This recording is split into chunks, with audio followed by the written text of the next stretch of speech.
Hey guys, welcome back to Monumental. I am your host, Evan Holladay, and today we're going to do things a little bit differently.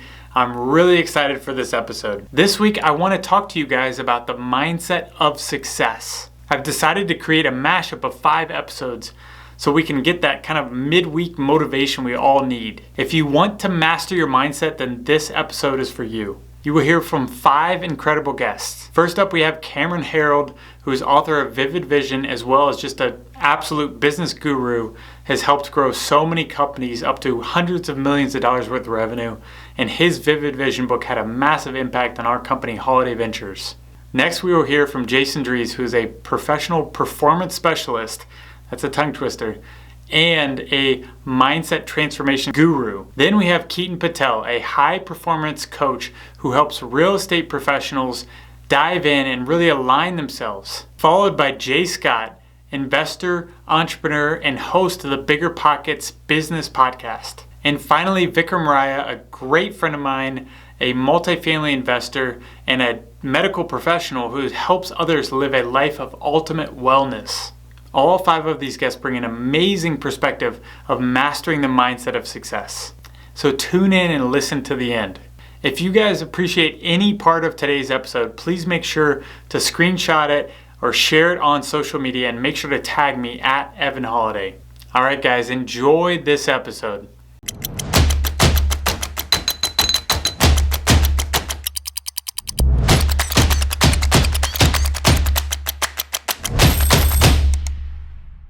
What do you think is the biggest thing holding most people back from creating their vivid vision? They're afraid of failure and they're afraid to think big. I was a reference for Elon Musk in his very first round of funding for Zip2 in January of 1995. So Elon's brother worked for me in 93.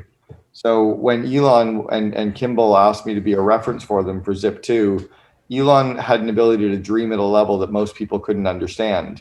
In fact, the venture capital firm would not back Elon because he'd never done anything. So they backed Kimball Musk based on his operational experience working with college pro painters, and they backed the idea of the vision. But Elon's vision was so big. Even the vision, I'll give you the example of the vision with the Tesla Model S. I took a group of entrepreneurs down from Vancouver around 2010, and we saw the very first Model S when it was still in the back of the SpaceX offices wrapped in a drop sheet. We saw it 3 days before the media saw it. And Elon's vision for the Model S had to be super fast, super sleek, super sexy.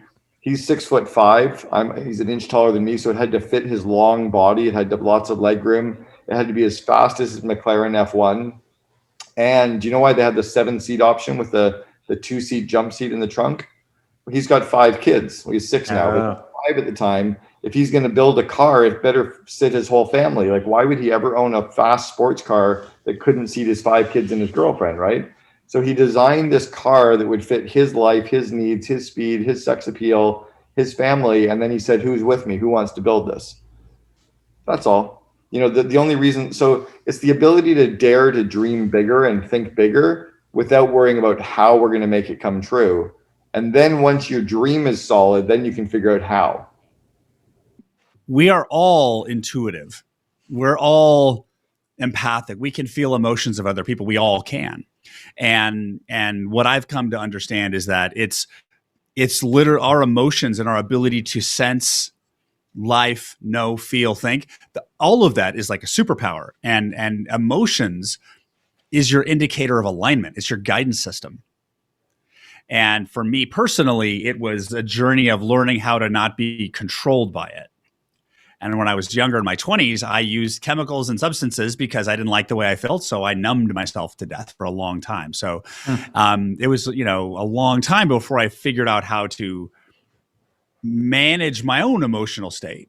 And when I got good at managing my own emotional state, I got really good at reading other people's emotional states. And when I start reading other people's emotional states, I can help understand them and help them get where they need to be. Because the thing that I've discovered most about coaching and all the coaching I've done and all the clients I've coached, I actually don't help people create success. People think I help them create success. I don't.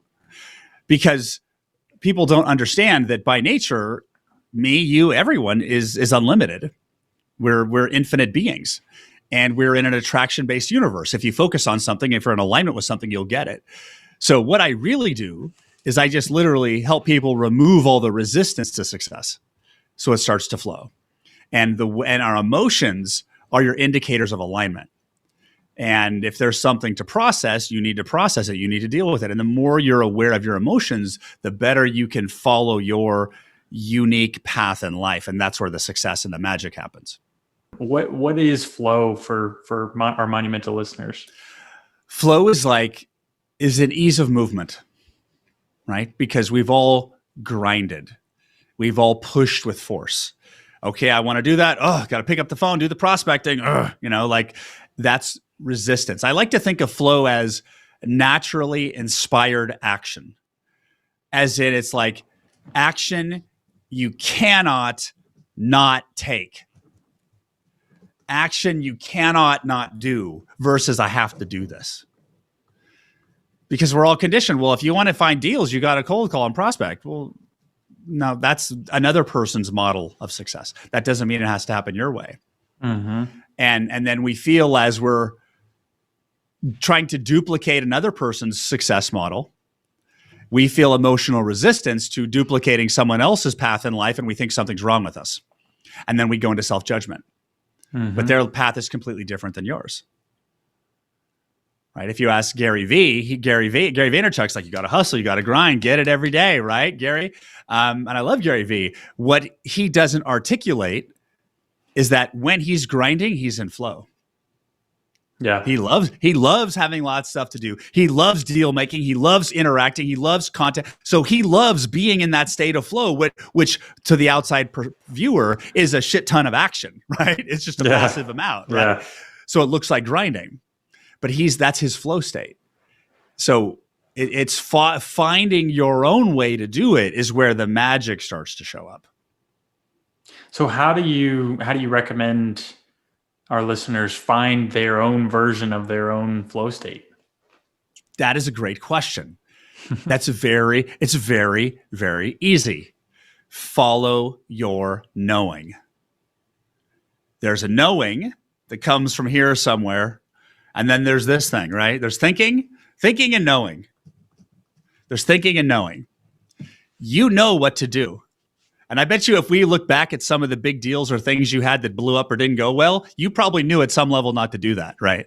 So the way you follow your own path is you follow your knowing, and then you use your thinking to execute along the way. But your knowing is the GPS, it's the directions. So it's like, your emotions are also your guide too. Is it exciting? Do you want to do it? Does it sound fun? Positive emotions is an indicator of your path. But the challenge is you have this like path where it's radically different than what everyone else thinks. You say, well, I feel like I should do this. Like, no, you should wake up at 5 a.m. and take cold showers every day and eat Brussels sprouts for breakfast, and then you'll be successful, right? Yeah. Like I remember talking to Brandon on a call, and he was like, I'm like, well, what's the most important thing to do right now? What do you know you should do? He says, I know I should get a massage. And I'm like, get a massage. Have you heard him talk about his massages now? His massages, this is one of his most resourceful week. Because that's your knowing talking to you. So all everybody has to do is listen to it. But it's always there because it contradicts our social conditioning, our models of success, and our past models of success and failure. And you said, it's about finding not just the success in the business side, but also the fulfillment. How do you, when you're working with your clients, how do you, and for our Monumental listeners, what advice would you have as far as, if they're seeking to find that fulfillment? So I'll give you a master strategy. We'll try to, sum it up. So what happens in the business of real estate is everybody wants to acquire X amount of units or portfolio or dollar amount. And then I ask them, what's going to happen after that? And for the most part, hey, I want freedom. I want appreciation that, I've done something, I'm worthy, I'm significant, I'm impacting people. It's certain feelings. I want security. I never have to worry about money. And if you compact all those feelings, at the end of the day, all it comes down to is basically, I want to feel good. If I summarize it all, Yeah. it's I want to feel good. Then my question becomes, how is it possible to be at that stage where right now you're not taking advantage of what you have? You already have financial freedom right now. You already have time freedom. You have 1 hour a day that you could do absolutely anything you want. But if we are anxious and neurotic and we just cannot wait to get where we want, do we really think that getting to that point is just going to change everything? And this really resonates with people. So what I'm suggesting is go after your goals. You could even double or triple the goals. But remember, at the end of the day, you are chasing feelings that those goals will provide you. Nothing wrong with it, but you have to start shifting the way you feel and think right now, because just making that $5 million a year or having the portfolio is not really going to shift everything if you've been accustomed to think and feel in a certain way. So you could do very, very small things right now. Take care of yourself, do things that you absolutely love, and enjoy the work that you do. So that journey is just going to be so much fun for you that you wouldn't even care as much if it actually happened. And that's when it will happen, and your time's going to be shortened too. If you want to do big things, you need to be prepared to fail. And if you want to accomplish big things, you probably are going to fail at least several times in the meantime between starting out and actually getting there. And so many of us, and I fall into this category. I try not to, and I work every day to overcome it. But most of us fall into this category of we hate to fail because we think it makes us look weak, and we think that others around us are going to look down on us, and we think that it's going to just make us look. It's going to give an impression to other people that we don't want. But the reality is, if you don't ever put yourself in a position where you can massively fail, you'll also never put yourself in a position where you can massively succeed, because those are the same position. You can't massively succeed if you're not at risk of massive failure. And having somebody that will support you and basically say, great, let's do it. Let's take a risk. Let's risk like financial ruin, not necessarily financial ruin, but let's take big financial risks. Let's take big risks with our business. If you're not with somebody that can do that, well, it's unlikely that you're ever going to be massively successful, because you're not going to put yourself in that position where massive success or failure is an option. Yeah, I love that. And speaking of massive failure and how that is part of the learning process, what do you think, how does somebody go about that? I mean, people don't want to fail, but I do agree that is part of the learning process. There's not failure, there's feedback, right? So how does somebody put themselves in a position to have massive failure or massive success? I think part of it is being open and honest with those around you. Too many of us try to hide our failures. They try to pretend everything is going all right. And when they do that, then they actually have to hide it from themselves. And that stress builds up, and you start like trying to maintain a facade that's not real. And if you can just be open and honest about your failures, if you can come out and you can say to your friends and to your family and to strangers out on a podcast, hey, I have failed massively. It doesn't mean that I am a failure. It means I did something and it didn't work out. I'll be the first to say, here, this is, I'm mentioning this for the first time on this podcast right now. I had a partnership that just went bad recently, and literally 3 of our businesses imploded. And last week I had to shut down 3 businesses, lost in the 6 figures. And it was a massive failure, and it stings. It's not just the money, it's the pride. It's all the hard work that went into it. But I need to own that. And I need to say, hey, I failed. And then I need to spend the next couple of months thinking about what happened, what caused me to fail, what am I going to do differently next time so that the odds of me succeeding are better. Because all the things that caused this failure, or those 3 failures, those business failures, can be avoided in the future. If I'm willing to be introspective, I'm willing to sit here and admit that I failed, admit that I made mistakes, and then say, okay, I'm not going to make those mistakes in the future, but I have to admit I made them in the first place, and I have to examine them and figure out how not to make them. And so for a lot of us, it's success is really as simple as examining our failures. And that's just 1 or 2 or 50 fewer mistakes we're going to make the next time. And if we fail the second time, well, we're going to learn another 50 or 100 mistakes we're not going to make. And eventually we'll have made most of the big mistakes, and success is pretty much preordained. I would say there's one word, Evan, and that one word is vision, right? People have goals, but I think goals are pretty weak.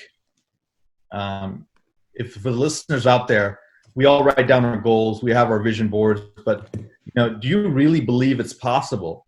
And I don't want you to think about the how. I want you to think about what is that vision, and how committed are you to getting that right? There's a book, I don't see if I have it in front of me, but there's a book, there's 2 books I recommend for every single person on this podcast right now. That is The Miracle Morning by our good friend Hal Elrod. And the second book he wrote was The Miracle Equation.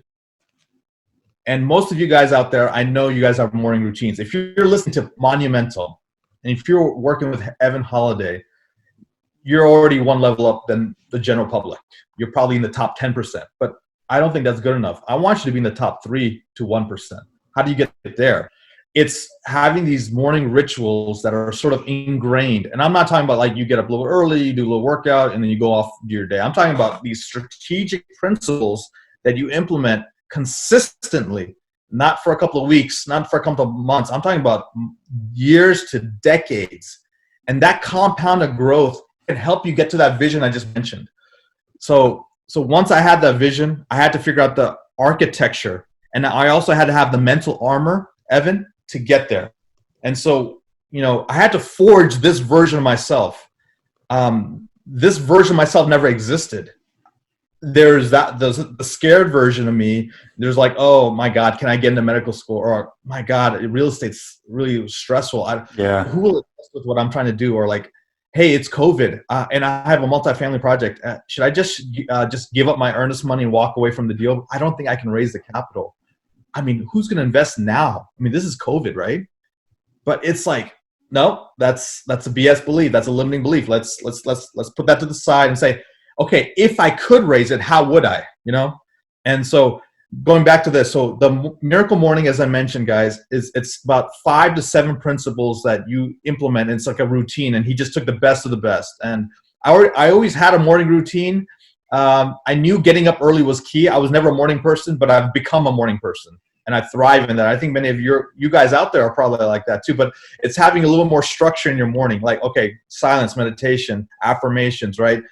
Visualization, exercise, reading, supplements, smoothies, all of that's important. And then biohacking, right? All of that kind of stuff. And then it's, hey, an affirmation is really like, okay, what's your belief? What's your goal? What's your vision? And you have to have unwavering faith plus extraordinary effort to achieve those results. And I'll say it again. It's unwavering faith plus extraordinary effort will equal those miracle results that you're looking for, that vision, that how you want to transcend where you are and to where you want to go.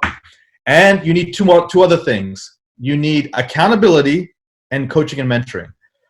I think my wife is like, we could have had another home like Hawaii amount of money you threw into like coaching and mentoring, advice and books and all that stuff. I'm like, yeah, but like that's going to allow us to buy the home in Hawaii that you want, All right, guys, that is it for today's episode. I really hope you enjoyed this episode. If you want to hear more of each one of these individual episodes, go to evanholladay.com/monumental. And with that, have a monumental day.